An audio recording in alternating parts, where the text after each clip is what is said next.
I remember the summer I really understood the quiet of my town, the kind of quiet that feels alive watching you without moving. I grew up in a small town in central Pennsylvania, one of those towns where everyone knows your parents and the traffic light is really just one blinking bulb in the center of Main Street. The houses were old, built in the early 1900s, with paint peeling from the siding and porches sagging just a little from decades of neglect. The roads were narrow, twisting, lined with dense trees that blocked the sun in strange ways. So even in the middle of the day, shadows seemed to move across the asphalt like they were alive. That summer I was 16 and the days felt longer than they had any right to be. The heat lingered in a way that pressed down on your skin, and the air smelled like dry grass, asphalt, and the faint chemical tang of the nearby mill. The mill was shut down half the year, but when it was running, the smoke smelled sharp, metallic, like it could corrode your lungs if you stayed too long. I liked to wander when the air was quiet, when the town seemed to stretch out like it was holding its breath. Most people didn't leave the main streets. They had jobs, families, obligations. But I wandered. It started one evening when I decided to walk the back roads past the old gravel pits on the edge of town. There was a thin strip of forest there, the kind where the trees crowd together so tightly that sunlight barely reaches the ground, and the underbrush grabs at your pants and shoes as you move. I liked the isolation. It felt like being the only person in the world who was awake. But that evening, the usual calm was gone. The forest felt heavier, as if the trees themselves were watching. I kept walking anyway, following the narrow dirt path that twisted along the edge of the pits, the ground uneven and full of hidden roots that threatened to trip you at every step. Then I saw a car parked in a small clearing, headlights off, engine cold, but someone was inside. At first I thought maybe someone had broken down, but it didn't feel right. The way the car was positioned seemed deliberate, like someone was waiting, but for what? I didn't see anyone move inside, but I could feel the presence. My stomach knotted. I wanted to turn back, but curiosity and a strange, stubborn need to understand kept me walking toward it. The dirt crunched under my shoes, and I could hear the faint rustle of something moving in the brush. Every instinct in me screamed to leave, but the small town habit of knowing your neighbors made me convince myself it was just some local kid pulling a prank. I reached the car slowly, my heart thudding so loud I was sure it echoed through the empty clearing. The windows were tinted dark and I couldn't see inside. I thought about calling my parents, but my phone was dead, no bars out there, just dead silence. When I leaned closer to the driver's side window, I saw movement.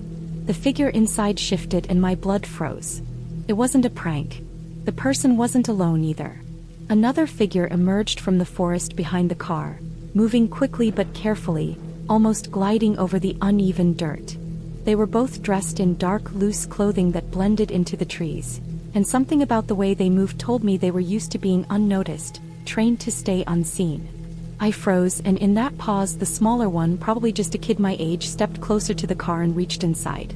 Something metallic flashed in their hands. I couldn't tell if it was a weapon, a tool, or something else, but I knew I didn't want to find out. I started to back away slowly, trying to make no sound. The bigger figure moved too, following a path parallel to mine, like they were flanking me without ever speaking. Panic began to claw at me, the sort that makes your lungs ache and your head spin. I ran. My feet pounded the dirt path, tearing through brambles, slipping on loose stones. I could hear them following, breaking twigs, moving with a precision that terrified me even more than their silence. I ran for what felt like miles until I broke out of the tree line onto a paved road I recognized, the one that led straight back into town. The relief was immediate but shallow. I didn't stop running until I reached the edge of the first streetlight near the old gas station.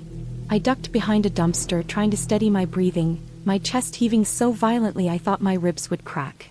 I stayed there for what felt like an hour, listening. Nothing. Only the distant sound of a dog barking and a lone car passing down Main Street. I finally peeked out, saw the street empty, and stumbled home in the growing dark, my mind replaying every movement, every shadow, every twitch of a branch I had seen in the clearing. The next day I didn't go back to the forest. I tried to tell myself it was some local kids playing with knives, testing boundaries, nothing more. But the feeling stayed with me, that sense of being watched, that knowledge that someone had been waiting in the woods with intent, not accident. Over the next few weeks, I started noticing small things around town, cars that weren't usually parked where they were, shadows at the edge of my vision, the quiet hum of an engine that always seemed to vanish when I turned to look. Then one morning a police officer came to our house. Nothing had been stolen, nothing destroyed, but someone had reported a suspicious car on the back roads, and when they arrived it was gone. The officer didn't push me, didn't ask if I had seen anything. He simply told my parents to make sure I stayed on main roads. But I knew. I knew the clearing, I knew the path through the trees. I had been there. I had felt it. And I understood now that small towns hide just as much as they reveal. People can vanish in plain sight if you're quiet enough, patient enough, and willing to wait. Summer ended. School started. I stopped wandering past the gravel pits. I stayed on familiar streets, in familiar houses with people I knew. And slowly the fear transformed into awareness. I started noticing details others ignored, the way certain cars always seemed parked in the same spot at the edge of town. The faint smell of diesel on roads where trucks rarely went. The quick glances people gave when they thought no one was watching. It wasn't paranoia. It was survival. I wasn't living in terror, but I was alert. I knew that being small-town smart meant paying attention to the quiet, to the pauses in movement, to the shadows that didn't belong to anything natural. By the next summer, the heat and the long days felt different. I still wandered, but I chose my paths carefully. I avoided the forest near the gravel pits and stuck to the edges of town where houses lined the streets. I learned the rhythm of who moved where and when, the timing of deliveries and the sound of engines. It wasn't just habit, it was a shield. And it worked. One evening, I caught sight of the same dark car from that summer, parked silently at the edge of town. But this time I didn't run. I stayed on the road, kept my distance, watched and noted every detail. It wasn't a confrontation. It was observation. I memorized the figures, their movements, and eventually they drove away, leaving the street quiet once more. The lesson stuck. The town wasn't magical, and there were no ghosts or fairy tales lurking in the shadows. The threat was human, patient, and careful. But knowing that, understanding it, made me feel safer than ignorance ever could. I learned that survival wasn't about fear, it was about attention, strategy, and knowing the small, overlooked details of your surroundings. That summer changed me. It didn't end in terror, it ended in awareness, in clarity, and in the simple but profound truth that small towns have their secrets. And the ones who survive them are the ones who notice every shadow and remember every pause. Even now, years later, when I drive down the same back roads, I keep my eyes sharp, my hands on the wheel, and my mind alert. I still see the trees, the gravel pits, the hidden clearings, and I smile a little, knowing that I can navigate the quiet. I can survive it. I understand it. And for a small town girl from Pennsylvania, that's more than enough.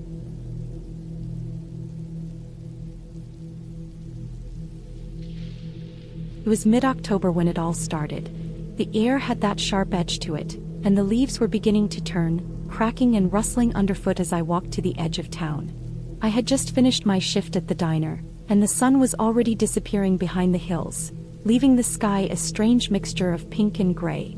My town didn't have many streetlights, and the few that existed flickered or buzzed like they were barely holding on. I was heading toward the old train tracks at the back of town. Nobody used them anymore, not for decades, but I liked the quiet there, the way the world seemed to shrink down to the sound of my boots on the gravel. There was a reason the tracks were abandoned, though. Everyone said the land around them had bad energy, but no one could explain why.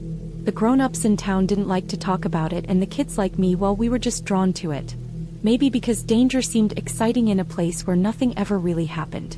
The first thing I noticed that night was the smell. It was faint at first, like wet earth mixed with something metallic, almost like iron. It hit my nose stronger the closer I got to the tracks. The moon was thin, barely casting light, and shadows stretched long over the cracked wooden beams. I remember thinking that the shadows themselves looked wrong, too stiff, too deliberate, like they weren't just shapes but something watching. I kept walking anyway.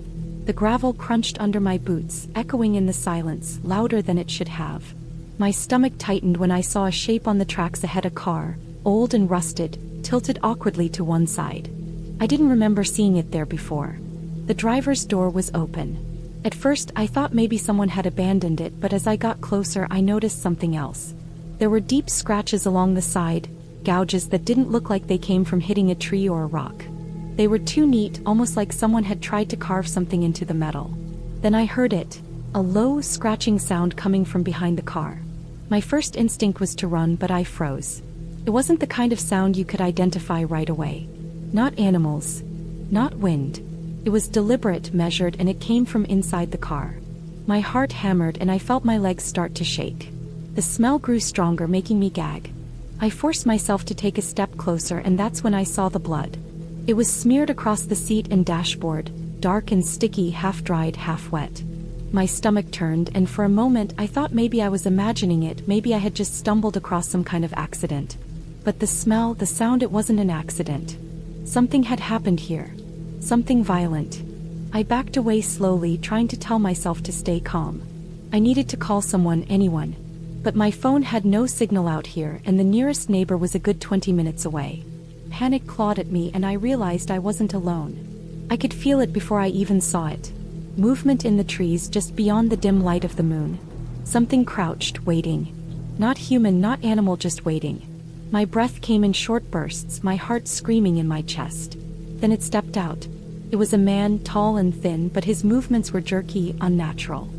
He wore clothes that looked torn and stained, but the worst was his eyes. They were black, sunken, empty, and yet somehow fixated on me. I wanted to scream, but no sound came out. He raised something in his hand.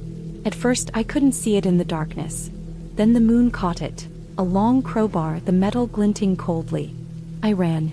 Gravel tore up under my hands and knees as I stumbled, but I didn't stop. Branches tore at my jacket and roots twisted underfoot, but I kept moving, heart hammering, lungs burning. I didn't dare look back. I just ran toward the faint glow of the houses, praying someone would see me, anyone. When I finally reached the first house, I pounded on the door until a light flicked on. My neighbor, Mrs. Holloway, an elderly woman who lived alone, opened it, her face pale in the yellow light. I couldn't even speak. I just pointed, shaking, and ran inside, locking the door behind me. She didn't ask questions.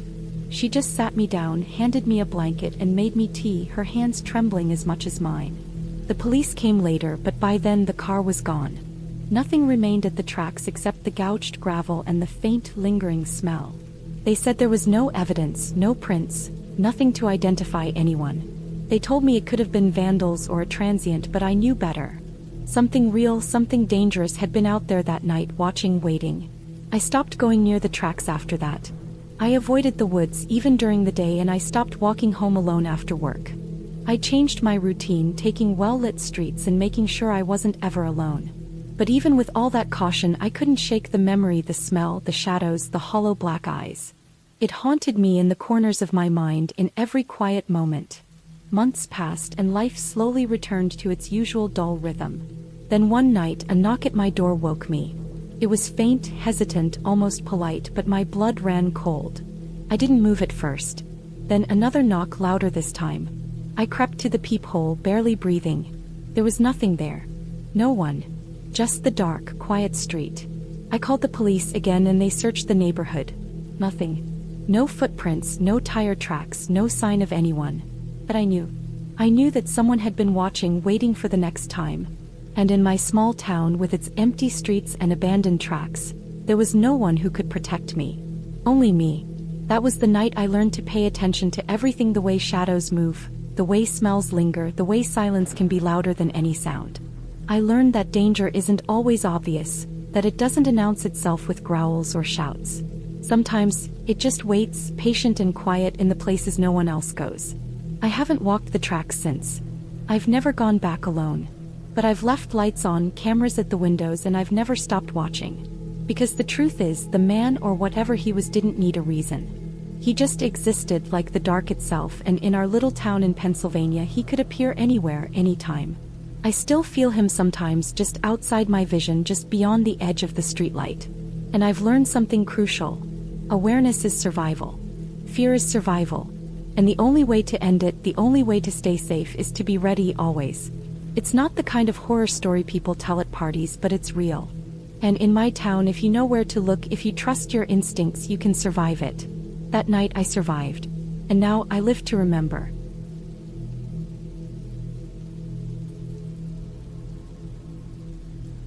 I grew up in a town so small that everyone knew everyone and nothing much ever happened.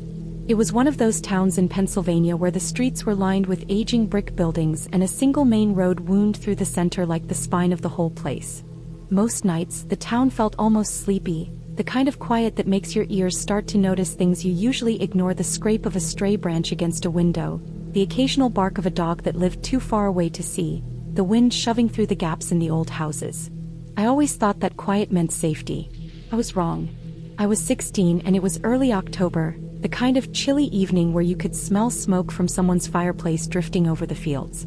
The sun had already fallen behind the distant hills, leaving the sky bruised and purple. I had been walking home from the convenience store, carrying a bag of snacks I didn't really need but wanted anyway. My house was only a 10-minute walk away, but it was that small-town night where the streets already felt empty before dark, and my footsteps sounded louder than usual. There's one stretch of road I dreaded. It's narrow, with a cracked sidewalk that runs along the edge of an old cemetery no one really visits anymore. The headstones were chipped and leaning like tired old people. Every time I passed it, I felt the air grow heavier, like the place sucked the warmth from the street. That night, I hugged my bag closer, my hoodie tight around my neck, and tried not to look at the stones. I knew better than to imagine shapes moving between them. Halfway down the road, I saw something that made my heart skip. A figure was standing at the corner where the road curved into an alley that led behind the abandoned mill. I froze. It wasn't the kind of figure that moved quickly or even moved at all. It just stood there, hunched slightly, wearing dark clothes that blended into the night. I told myself it was probably just someone waiting for a friend, someone out for a smoke maybe, but my gut screamed that it wasn't normal. I tried to ignore it, stepped onto the street to give it a wide berth, but then I saw it move. Not running, not even walking, just shifting slightly as if it had noticed me. My throat went dry. I wanted to turn back, but the street behind me was long, dark, and empty, and running toward it would have felt even stranger. I told myself to keep walking fast and not to look at it again. My sneakers scuffed against the cracked asphalt as I forced my legs to keep moving. The figure stayed at the corner. I could hear it now, the soft, almost imperceptible sound of steps, like it was following at a careful distance. My heart pounded so hard that it was all I could hear, but I forced myself to focus, to keep moving. My house wasn't far. Once I turned the last corner, I would be safe. But the thing about fear is it makes you aware of every detail, and I noticed the alley beside the figure was too dark, too quiet, and it was clear no one had walked there in years. As I approached the curve, I realized the figure was moving closer, keeping pace without effort, like it had been practicing this walk. My bag of snacks swung against my leg, but I couldn't even think about dropping it. I had to think fast. I tried to act normal, slow my pace a little, make it seem like I was just wandering. But the figure adjusted its pace too. It was a game of shadows and I was losing. Thought about my house. The lights in the windows of my neighbors' homes were on, but no one would see me until I was already inside. My phone was in my pocket. Useless, I hadn't told anyone I'd be late, and I didn't want them to hear me scream into it and panic them. I needed a plan. I decided to cut through the cemetery. It was riskier, but it offered cover and more options. I ducked through the gate, the iron cold against my hands. The ground was uneven, overgrown with grass and fallen leaves, and I stumbled twice, almost dropping my bag. I could hear the figure step onto the edge of the cemetery, hesitant, like it hadn't expected me to take this route. Relief and panic mixed inside me. I was taking control, but I had no idea what I was about to face. I ran between the headstones, careful not to trip, careful not to make noise that would give away my path. The figure moved faster now, more deliberate, and I realized it wasn't just following. It was hunting, patient and waiting for a mistake. My lungs burned, my legs ached, but I pushed forward, heart threatening to explode. Then I saw it, a small maintenance shed near the far end of the cemetery. Its door was slightly ajar. I didn't think, I just ran. The inside smelled of dust and rust, and the dim light from the moon through a broken window painted the room in jagged shadows. I pressed myself against the far wall, trying to calm my breathing. Outside, I could hear it moving just at the edge of the shed, stopping, listening. The sound of its shoes on gravel made my stomach churn. Minutes passed like hours. I counted silently, willing the sound of its movements to stop. Then, after what felt like forever, the footsteps receded. The figure disappeared into the shadows, and the only sound left was my own ragged breathing and the soft whistle of wind through the cemetery. I waited a long time before daring to move, making sure the night had truly swallowed it. Finally, I ran again, this time through the back streets I knew like the palm of my hand. The houses were closer together here, and the lights gave me hope. I made it to my porch, fumbling with my keys, hands shaking so badly I dropped them twice. The door closed behind me with a solid thump that made my chest unclench a little. I leaned against it, sliding down until I was sitting on the floor, my bag still clutched to my chest. and I let the fear wash over me in waves, leaving me trembling and exhausted. The next day the police took a report, but there was no one. No footprints in the cemetery, no sign of anyone watching the streets, nothing. I walked to school, avoiding that stretch of road entirely, and for weeks I carried a small pocket knife in my hoodie. I realized something important. Fear was a tool, and knowing the streets and timing of this town gave me an edge. I couldn't control everything, but I could control how I reacted. Over time, I started running through those streets again during daylight first, then at dusk, learning to feel the rhythm of my town and trust my instincts. The figure never appeared again. I never saw it. But every time I walked past that alley or the cemetery, I remembered that night, the darkness, the patient steps, the weight of being hunted. And I carried that memory like armor, knowing that even in the quietest, safest towns, danger could exist. It taught me vigilance, patience, and courage in ways nothing else could. I wasn't reckless anymore. I wasn't careless. I had survived, and I had learned that survival wasn't about luck, it was about observation, strategy, and trusting yourself. That small-town Pennsylvania night became a turning point in my life. The night I realized that ordinary places could hide extraordinary threats, and ordinary people could become stronger than they imagined. Even now, years later, when I return home, I walk past that cemetery and that alley with a calm confidence. I know the night is still full of shadows and silent steps, but I am no longer afraid. I learned that the only thing more dangerous than the shadows outside is the fear inside, and I refuse to let it control me.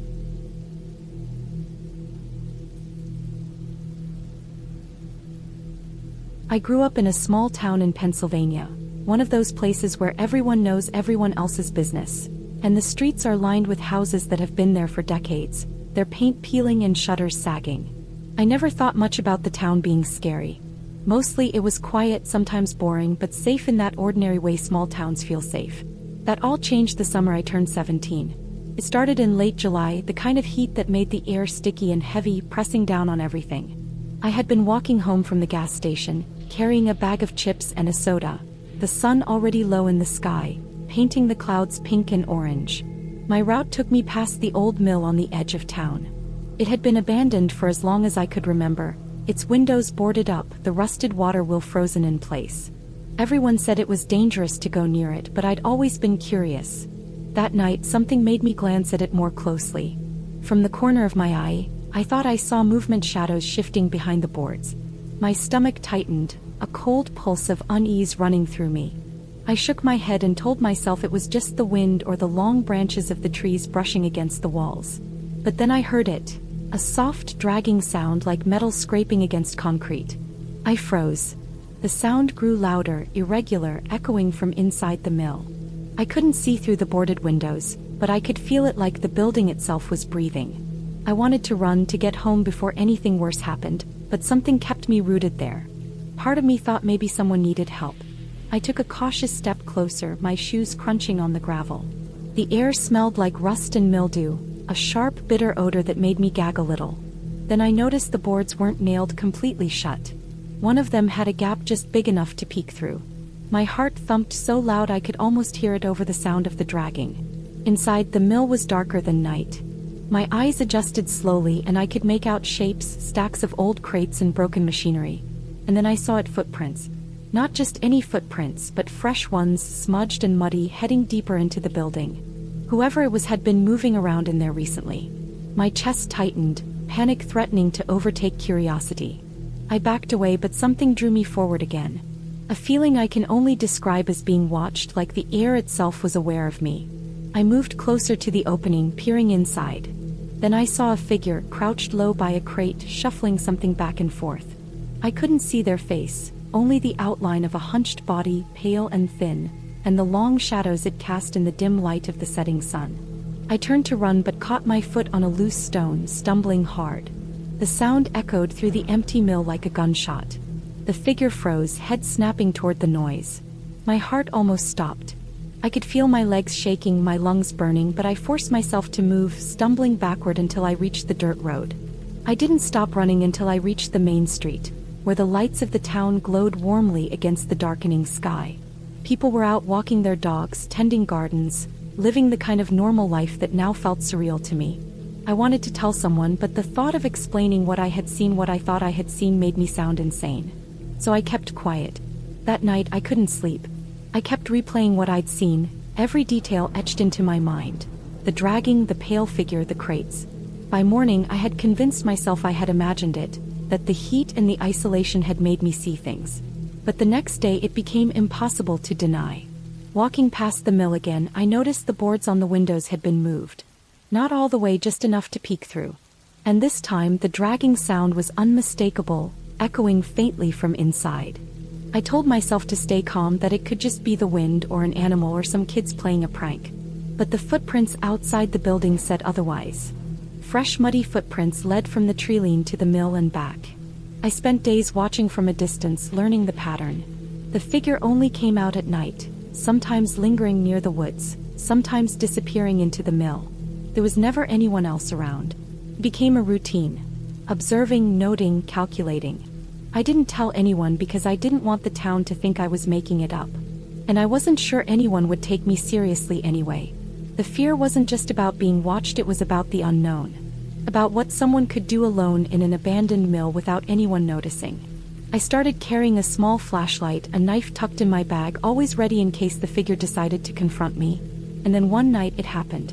I had stayed later than usual, hidden behind an overgrown bush, notebook in hand, recording what I saw.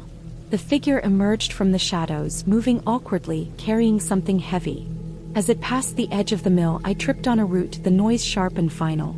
The figure froze, then turned, head tilted strangely, almost like it was listening.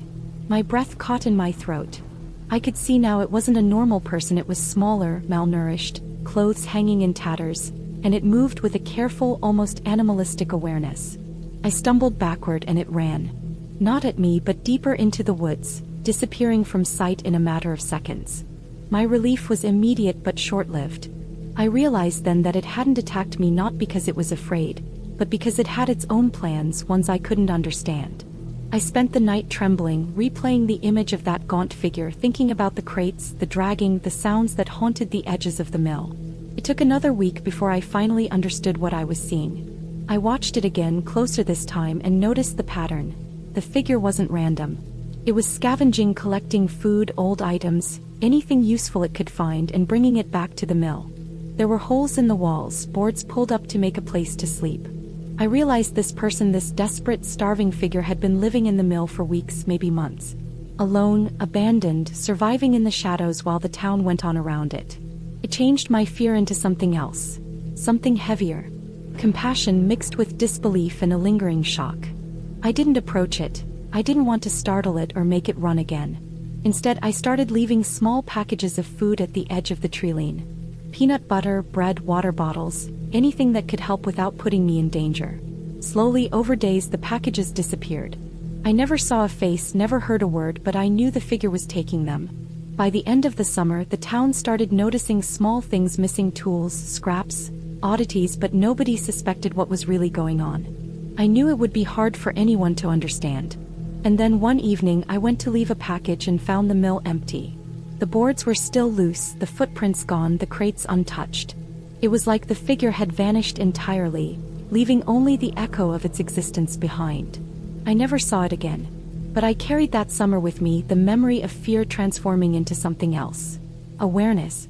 The town looked the same, but I knew now that beneath the ordinary, beneath the quiet streets and familiar faces, there were stories we would never see. People surviving in the shadows, struggles hidden from the world, and the strange, uneasy feeling of knowing something terrifying could exist without warning. In the end, I didn't need a dramatic resolution. There were no arrests, no final confrontation, no heroics. Just understanding. The summer ended, the leaves turned, and life continued in the small town as it always had. But for me, that summer marked the moment I learned to look closer at the world, to notice what's hidden, and to recognize that fear doesn't always come from monsters, it often comes from reality itself. And sometimes the scariest thing isn't what we see but what we realize we ignored for so long.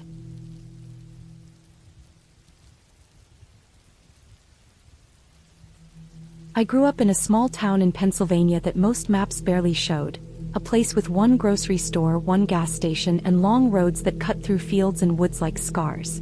People there said it was quiet in a good way, but to me it often felt like quiet that pressed on your chest and waited.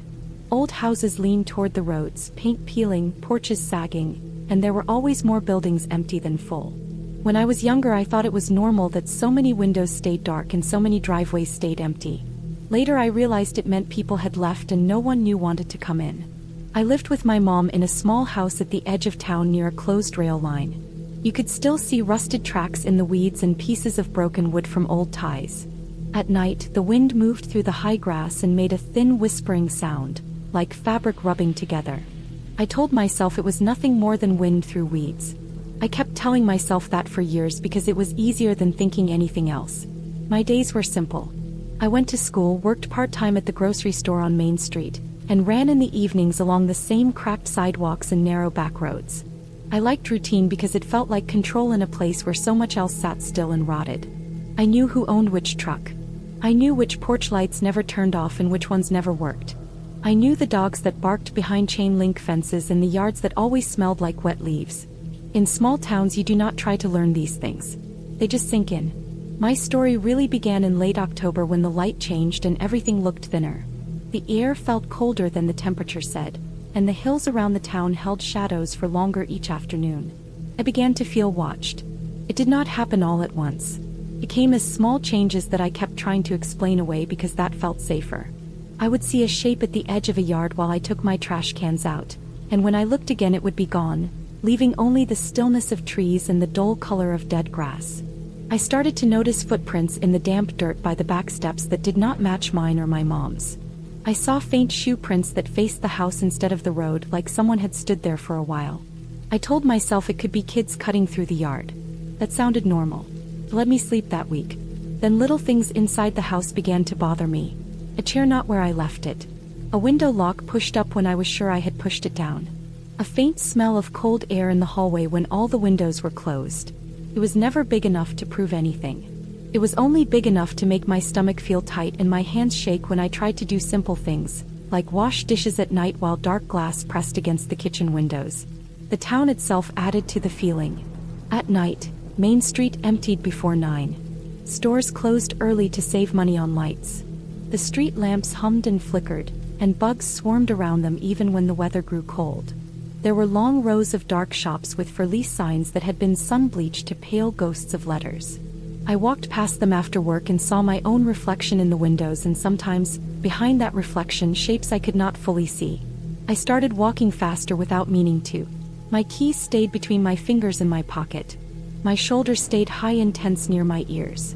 I did not want to be the kind of person who jumped at everything. I kept repeating that nothing bad ever happened in towns like ours, even though I knew that was a lie people used when they did not want to think too hard. Bad things happened anywhere there were people. In small towns, they just hid deeper behind quiet and routine. One night I had a late shift and walked home after closing. The sky felt low, clouds pressing down, and the air smelled like wet metal, the smell right before snow that never quite arrived. As I walked past the closed rail line, I saw a small beam of light move between the trees. It was not bright like a car. It was thin like a flashlight being held low. It moved slowly, stopped, then moved again. I kept walking, my steps steady, my face set forward, but every part of my attention shifted backward and spread across my skin. I had the strong sense that whoever held that light already knew I was there. I did not run, but my walk turned into the fastest walk I had ever done, breath tight, heart loud in my ears. When I finally reached my porch and went inside, my hands shook so badly it took me 3 tries to get the deadbolt turned. Sleep became thin after that. Dreams were short and broken. I began to hear small sounds at night. Not big bangs or crashes, just soft ones that were worse because they were easy to doubt. A light scrape under a window. The soft thud of a step on soil rather than wood. The whisper of the back gate moving even when the air was still. I would lie in bed and stare into the dark and feel something like electricity run down my arms and legs while my mind tried to pretend everything was fine. Then one Saturday morning, I found clear shoe prints in the damp flower bed under my bedroom window. They were deep and fresh and faced the glass. My stomach felt like it dropped down into the basement. I stood there and looked at those prints for a long time, the wet dirt dark around them, the shape of the tread clear. My mind went very calm in a strange, cold way, like it understood before I let the words form. Someone had been standing there at night while I slept, close enough to touch the wall with one hand. I felt a strong wave of anger under the fear because this was my small house and my small life, and someone had climbed inside the edges of it without permission. After that, I changed things. I started checking every window twice before dark. I kept the porch light on even though the bulb hummed and bothered me. I stopped running at dusk and only ran in daylight. I began to notice a white sedan on my route home from work more often than made sense. It was the kind of car you forget as soon as you look away, old but not old enough to seem special, paint faded, hubcap missing. It would sit at the same corner by the closed hardware store and then appear again near the post office or by the old mill road. It never sped past me. It just appeared, waited, and left. That was somehow worse than anything dramatic. One evening, power went out on our side of town. It happened sometimes in storms, but this time the sky was clear and the air was still. The house fell into deep dark all at once. The refrigerator stopped humming. The clock on the stove went black. I felt that same low cold move through my body. I went to the window and saw the street lights still on down the hill. Only our block was dark. The timing felt too neat to be chance. The back of my neck prickled. I moved quietly to the hallway where the floor did not creak and listened. I heard the faint sound of one careful step on gravel outside near the side of the house. In that moment I stopped trying to make soft explanations. I accepted the simple, hard truth that someone had chosen me, watched my routines, and learned my house.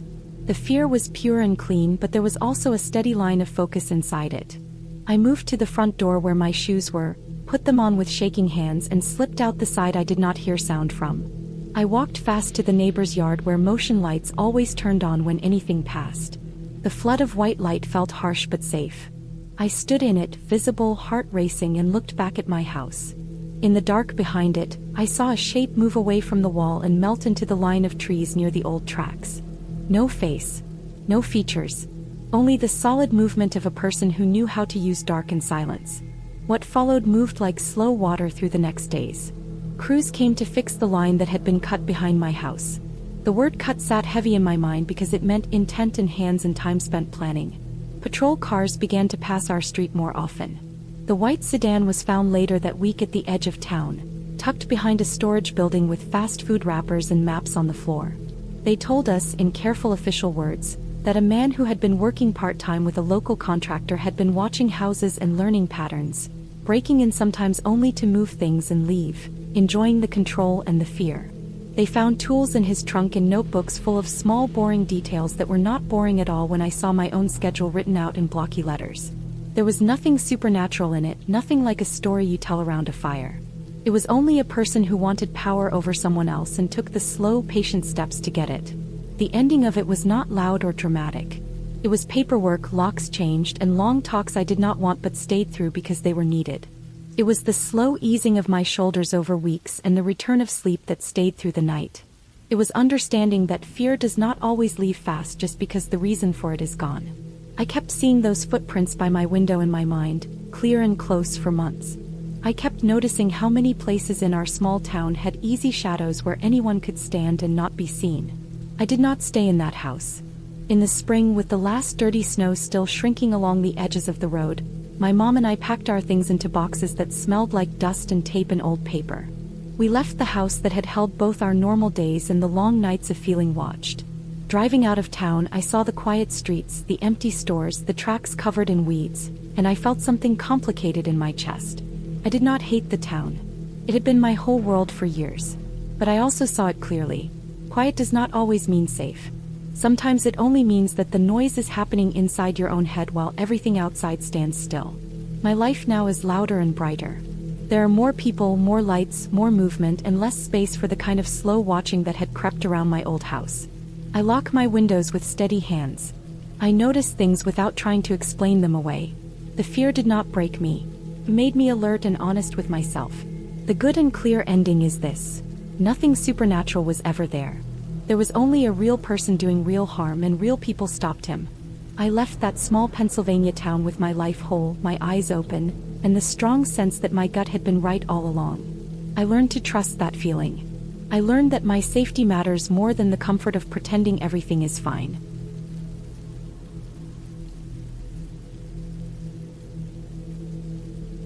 I remember the first time I realized that small towns could feel bigger at night, that shadows could seem alive, and that isolation was heavier than any ghost story. I grew up in a town in Pennsylvania that most people wouldn't even notice on a map. It was the kind of place where everyone knew everyone and doors stayed unlocked not out of trust but out of habit. Summers were long and slow, winters dragged on with gray skies and frozen rivers, and the autumn air carried the smell of burning leaves from every backyard. For a long time I loved it, but one summer changed everything. I was 17 and my friends and I decided to spend a week camping near the edge of town, in the forest that ran along the river. It was nothing special, a cluster of trails, overgrown in some places, and a small abandoned cabin that nobody used anymore. We had bicycles, backpacks, food, and the naive belief that we could handle anything nature threw at us. I packed my camera because I wanted to document everything: trees, the river, the small moments of us laughing, trying to catch fireflies. The first 2 days were exactly what I expected. Sunlight through the trees, the river warm and shallow enough to wade into, and the constant hum of cicadas in the evening. But on the third day something changed. We had been riding deeper into the woods than usual, the path narrowing until our tires skidded over roots and loose stones. I noticed the forest seemed quieter. Not just quiet in the usual sense, like the world holding its breath, but oppressive. It was as if the trees themselves were watching us, their trunks thick and dark, their leaves rustling faintly even though there was no wind. We reached a clearing around dusk and decided to rest. One of my friends, Mara, found an old trail leading toward a cluster of derelict houses that looked abandoned for decades. The windows were shattered or boarded up and graffiti crawled across the walls. Curiosity got the better of us. We walked closer, our sneakers crunching over the dry leaves, and I noticed signs that someone had been there recently: empty beer cans, a tattered backpack, and what looked like footprints pressed into the soft soil near the houses. I felt a knot in my stomach. Normally, I loved exploring abandoned places, but this felt different. The tracks didn't belong to kids. They were large, heavy, and the way the dirt was pressed suggested someone had been moving quickly. My friends laughed nervously, trying to shake off the tension, but I kept thinking about how easily someone could hide in those houses and watch us. The sun was low when we decided to head back. That's when I first noticed him. At first, I thought it was a trick of the light, a shadow shifting behind a tree, but then I saw the outline of a man standing perfectly still at the edge of the clearing. He was tall, wearing dark clothes, and he didn't move except to shift his head slightly in our direction. I froze. My friends didn't see him at first, and when I tried to point him out, he was gone. That night, as we set up our tents near the riverbank, I couldn't stop thinking about him. Every crack of a branch or rustle of leaves made my heart jump. I tried to convince myself it was nothing, that the woods played tricks on the mind. But then I noticed something else. Our supplies, food, flashlights, even the spare batteries were scattered in ways we hadn't left them. I remembered locking our packs in a tree hollow we used as a makeshift storage. Now they were spread across the campsite. Nothing was missing, but someone or something had been here. We stayed close to the fire that night. I couldn't sleep. The darkness felt too thick and every shadow seemed to move when I blinked. Around 3 a.m. I thought I heard voices, faint and distant. Not talking but murmuring, like people arguing far away. I peeked outside the tent, and the moonlight revealed footprints leading from the tree hollow to the edge of the river. They stopped there. The next morning we tried to act normal, but the fear lingered. We decided to leave the forest entirely, pack our bikes, and ride back into town. As we pedaled, the silence of the woods pressed on me.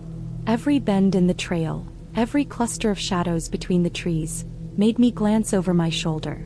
I thought maybe I had imagined it all, but deep down I knew I hadn't. 3 days later, the local news reported something that made my blood run cold. A man in his mid-30s had been arrested for breaking into homes in small towns across the county. He had no pattern except for one. He targeted areas where people were alone or believed they were isolated. The houses, cabins, and even a few campsites. The authorities described him as methodical, waiting for people to become comfortable before observing, taking only small items at first, but watching, learning, testing boundaries. My stomach dropped.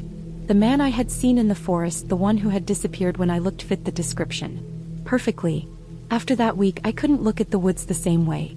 The feeling of being watched didn't disappear, even months later when school started and I returned to normal life. I started noticing things in my own town. The quiet stretches between houses, the way some streets had no lights, the old barns with doors that creaked with every gust of wind. I realized that small towns weren't safe just because you knew everyone. There were shadows in plain sight, people waiting, silent and patient. I started documenting my life differently. Every hike, every camping trip, every walk through the woods was recorded, not just for memories but for safety. I learned to trust instincts over appearances. One afternoon, I returned to the old forest carefully, during the day with a friend, and retraced our steps. The abandoned houses had been cordoned off by the police, but the clearing was still empty. Yet seeing it again, I felt the same tension. The forest hadn't changed, but I had. I knew now that fear wasn't just in stories or movies, it could exist quietly, patiently, in the places you least expected. Eventually, the town settled back into its rhythm as small towns do.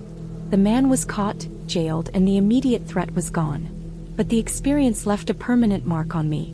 I couldn't ignore the subtle dangers, the quiet menace that could exist even in a place you had always considered safe. I started volunteering at local hiking clubs, warning campers, mapping safe trails, leaving notes about areas that had reports of suspicious activity. I wanted others to be aware, to notice the shadows before they became threats.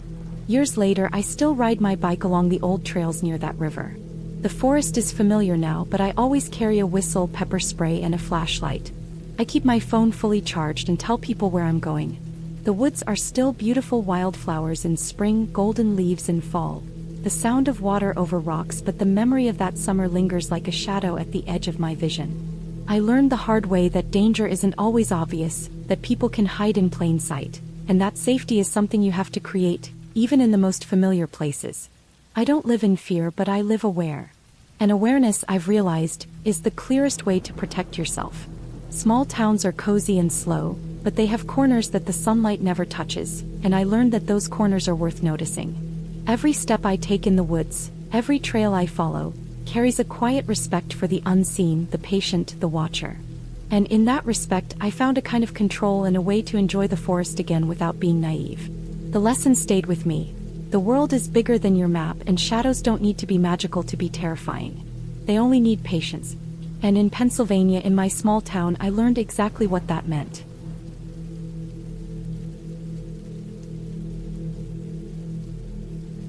I never thought much about the woods outside my small Pennsylvania town. They were always there, stretching behind the few houses on the edge of town, dark in the mornings and quiet at night, with the trees crowded close together like they were hiding something. Everyone in town knew about them. My parents warned me about walking too far, and my friends would laugh nervously when we dared each other to get close. But I was 17, stubborn, and I liked walking alone.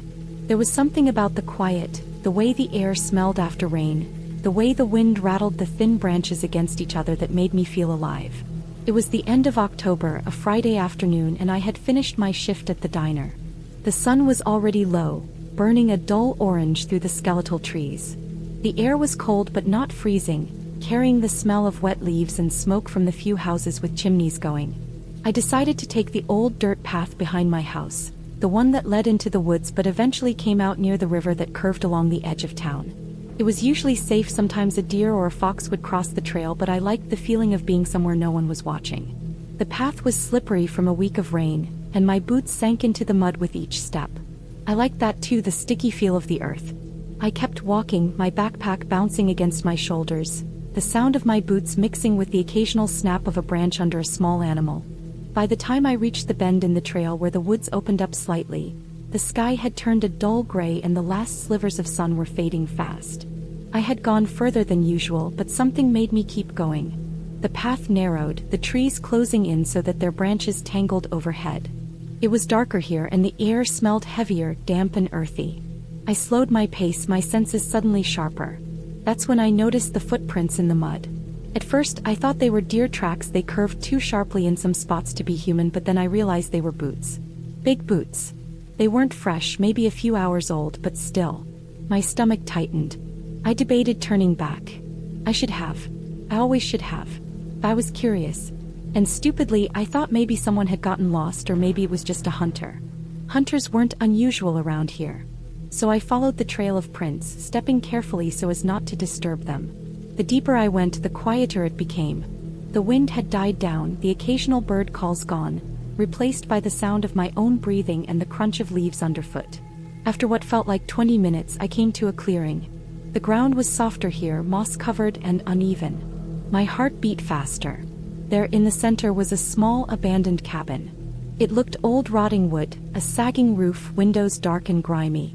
I had never noticed it before. It was hidden behind thick trees, far enough off the path that it could have been forgotten for decades. But something about it didn't feel right. Not because it was old, but because it was too quiet, like the woods themselves were holding their breath. I circled the cabin slowly, keeping to the shadows, my heart thumping so loudly I was sure it echoed through the clearing. That's when I noticed the door. It was slightly open, a dark gap yawning like it was waiting. I froze. My first thought was, someone is inside, but the cabin didn't look recently used. No fire in the hearth, no footprints leading up. And yet, the door was open and a faint smell drifted out, smoke or maybe something burned long ago mixed with decay. I knew I should leave, turn around, run back to the path. But I didn't. I stepped forward. Inside, the cabin was worse than I imagined. The floor was littered with broken furniture and debris, the walls streaked with water damage and mold. The air was heavy, musty, and something sharp hit my nose. I couldn't tell if it was decay or something else. My eyes adjusted to the dim light, and that's when I saw it. A figure crouched in the corner, hunched over something. I couldn't see clearly, but I could feel it watching me, and my stomach dropped. I stepped back, almost tripping over a rotten plank. The figure moved. Fully.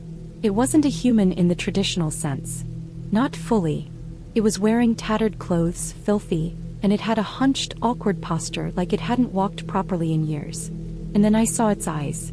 Sunken, wild, darting. It wasn't making a sound, just staring. My brain screamed at me to run, but my feet felt frozen. Then it moved suddenly, faster than I expected, lurching toward me. Panic hit like ice water. I spun around and bolted for the door, branches slapping my face, roots tripping me. I could hear it behind me now, moving quickly over the soft moss, making low guttural sounds. My lungs burned, my legs ached, but I didn't stop. I ran until the path opened again, back into the more familiar trees where I could see the road. When I finally burst onto the edge of town, I didn't stop until I reached my house. My parents were inside, worried, asking questions I couldn't answer yet. I couldn't. I didn't even tell them the whole truth until later. The next day I went back with a flashlight and my camera, planning to prove to myself that it had all been imagination. But when I reached the clearing, the cabin was gone. The trees were intact, the ground mossy and soft, but the cabin, nothing. No footprint of it, no burned smell, no door. Only my own muddy footprints in the dirt. Weeks later I learned the truth. The town had a man who lived in the woods decades ago. People said he was dangerous, paranoid, had been declared missing years ago. No one knew what happened to him, but old newspapers described him as a recluse. Someone who survived in the forest off scraps, rarely seen, almost feral. That was who I had seen. He hadn't left the woods, not fully. And if I hadn't run, if I had stayed a moment longer, I might have found out how far he had really changed. After that, I didn't walk alone in the woods. Not beyond the usual path, not after work, not after dark.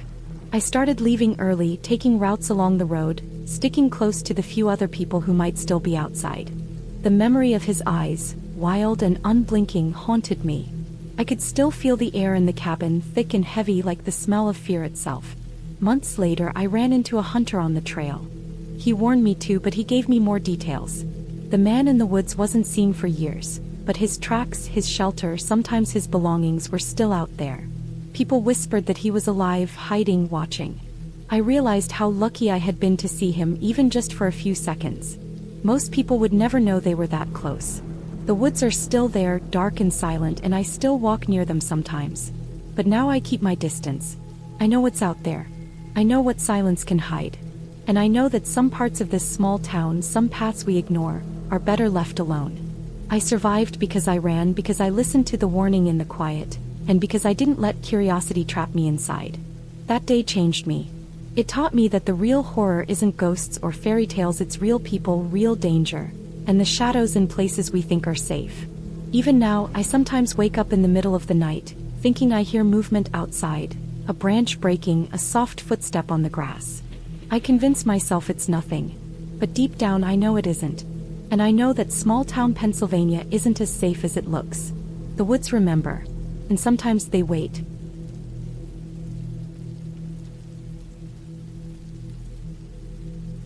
I remember the summer I really understood the quiet of my town, the kind of quiet that feels alive watching you without moving. I grew up in a small town in central Pennsylvania, one of those towns where everyone knows your parents and the traffic light is really just one blinking bulb in the center of Main Street.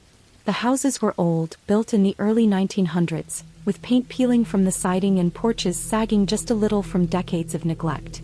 The roads were narrow, twisting, lined with dense trees that blocked the sun in strange ways. So even in the middle of the day, shadows seemed to move across the asphalt like they were alive. That summer I was 16 and the days felt longer than they had any right to be. The heat lingered in a way that pressed down on your skin, and the air smelled like dry grass, asphalt, and the faint chemical tang of the nearby mill. The mill was shut down half the year, but when it was running, the smoke smelled sharp, metallic, like it could corrode your lungs if you stayed too long. I liked to wander when the air was quiet, when the town seemed to stretch out like it was holding its breath. Most people didn't leave the main streets. They had jobs, families, obligations. But I wandered. It started one evening when I decided to walk the back roads past the old gravel pits on the edge of town. There was a thin strip of forest there, the kind where the trees crowd together so tightly that sunlight barely reaches the ground, and the underbrush grabs at your pants and shoes as you move. I liked the isolation. It felt like being the only person in the world who was awake. But that evening, the usual calm was gone. The forest felt heavier, as if the trees themselves were watching. I kept walking anyway, following the narrow dirt path that twisted along the edge of the pits, the ground uneven and full of hidden roots that threatened to trip you at every step. Then I saw a car parked in a small clearing, headlights off, engine cold, but someone was inside.